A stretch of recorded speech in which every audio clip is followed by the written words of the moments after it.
इस वक्त आप आराम से बैठकर इस वीडियो को देख रहे हैं, मगर मैं आपको कहूं, आज जिस जगह पर आप अभी बैठे हो वो जमीन आज से करोड़ों साल पहले 8,500 डिग्री के तापमान से उबल रही थी, या जिस जगह पर आप बैठे हैं वो जगह लाखों सालों तक बर्फ से ढकी हुई थी।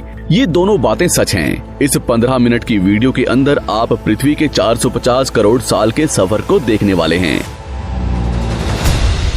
जिस जगह आज हमारा सौरमंडल है वहाँ विभिन्न प्रकार की गैस और धूल के बादल हुआ करते थे।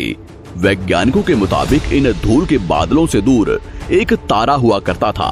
वक्त के साथ साथ उस तारे की ऊर्जा कम होने लगी, जिसके कारण उसके अंदर एक विशाल विस्फोट हुआ। विस्फोट की वजह से अंतरिक्ष की ये धूल एक दूसरे से दबने लगी।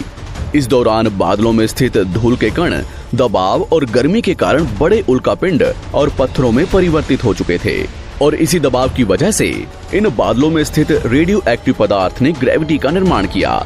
इस ग्रेविटी के कारण बीच में हाइड्रोजन और हीलियम इकट्ठा होने लगे।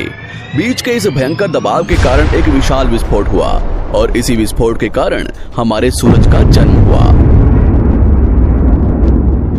अंतरिक्ष में फैले एस्टेरॉयड यानी क्षुद्र ग्रहों में भारी वजन की वजह से सूरज के करीब आकर सूरज की परिक्रमा करने लगे।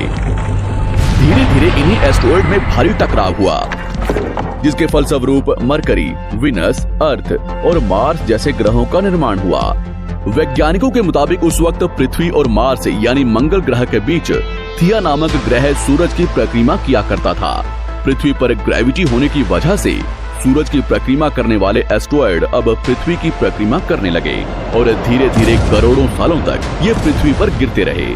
और ऐसी घटना हमारे पड़ोसी ग्रह थिया पर भी हो रही थी, जिसके कारण थिया पृथ्वी के और करीब आने लगा और आकर पृथ्वी से टकराया। इस भयंकर टकराव की वजह से पृथ्वी के हिस्से कणों के रूप में अंतरिक्ष में फैल गए और एक रिंग्स की तरह पृथ्वी की परिक्रमा करने लगे। इन्हीं परिक्रमा करते हुए कणों में टकराव होने लगा, जिसके कारण हमारे चांद का निर्माण हुआ।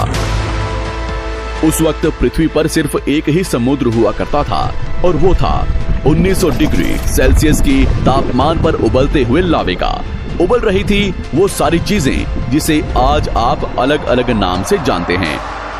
वक्त के साथ साथ पृथ्वी धीरे धीरे ठंडी हो रही थी, जिसके कारण पृथ्वी के भारी तत्व जैसे धातु और रेडियो एक्टिव पदार्थ पृथ्वी के केंद्र में जाकर इकट्ठा हो गए, और हल्के पदार्थ पृथ्वी की सतह पर आ गए।